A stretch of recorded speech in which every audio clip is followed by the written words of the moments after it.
All right, Costco toilet seat review here.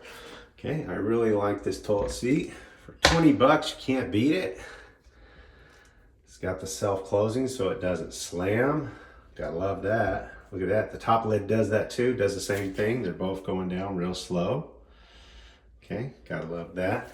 The only thing I did not use was the hardware that came for it. I used the old toilet seat that I replaced.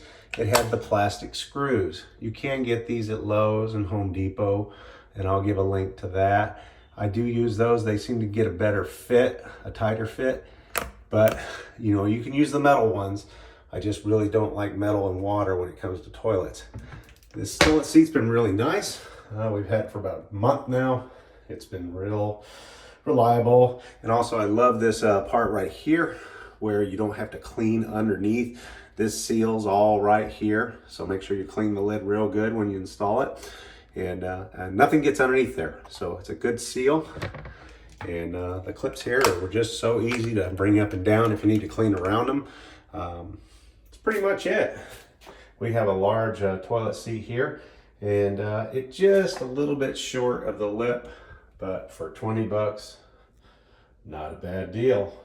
Works for me. Good luck. God bless.